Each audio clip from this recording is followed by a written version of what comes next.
For parents and grandparents, it's sometimes tough to find ways to connect with the kids, especially in the world of electronic devices. So how do the older generations plug into quality time together? Metro Mom's Barb Arneden is going to tell us more. Welcome, Barb. Hello. Thanks for being here. You always bring such great tips. Game night, why is it important? Well, game night is a really great way when you want to connect the generations and really bridge the generation gap with grandparents and parents and kids these days. It provides a lot of opportunity, fun aside, for them to practice life skills, for them to unplug from technology and devices and really plug into each other and get to know something about each other too.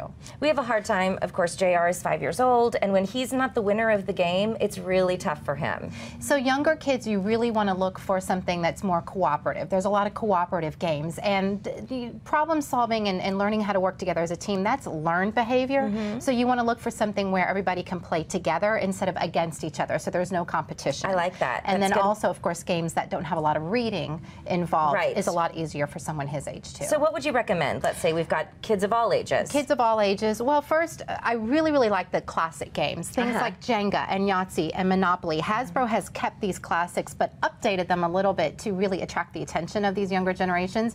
But you and I still know how to play it. And Grandma and Grandpa still remember how to play it. So we can sit down and get started right away. That's awesome. I love it. I do like when you know how to play the game. Right. Because you kind of, especially with a 5-year-old, you can lose their attention pretty quickly. So I always try to read the rules beforehand so I can explain it to him. And it can be frustrating for our age, even if we don't understand how to do it. Absolutely. I really like Buzzword and Buzzword Junior from Patch because these help the younger kids practice vocabulary. Great. And you can walk them through it, but it also provides opportunity for a discussion. So something comes up on the card, oh, this reminds me of a story of when I was growing up. Let me tell you about it. So it really provides a lot of opportunity to discuss things and get to know each other too. Our last guest, Bruce Filer, would have liked that one, right? Yeah.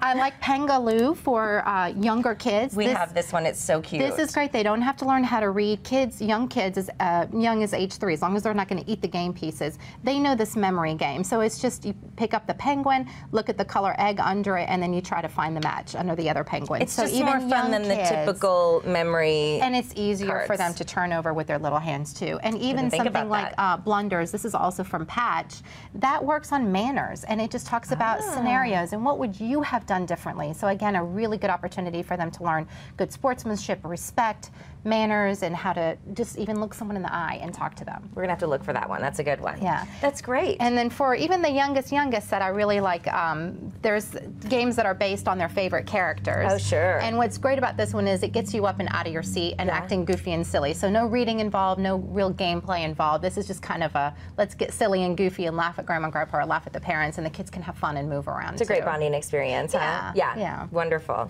Okay, what do we have here? That's another buzzword. Now this is for older kids. This is from Patch, and Patch really has something for everyone in between the generations. So this is for 10 and adult, and this one will go as young as 7 and up. Okay, so you really do need to look at the box and make sure you're picking something appropriate. Because things, you want to look at vocabulary, you want to look at motor skills if you're talking about younger kids. You want to look at how long the gameplay is, because the younger the child you have, the shorter their attention span. So they usually say on it how long, if it's a 20-minute game or a 30-minute game, and how involved it's going to be. Or if this could be an all-nighter. Right.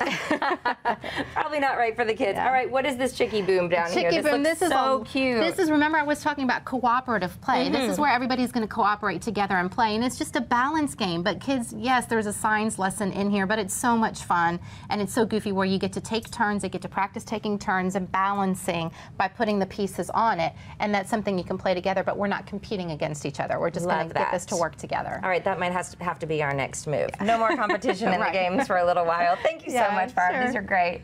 For more of Barb's helpful tips, check out MetroplexBaby.com.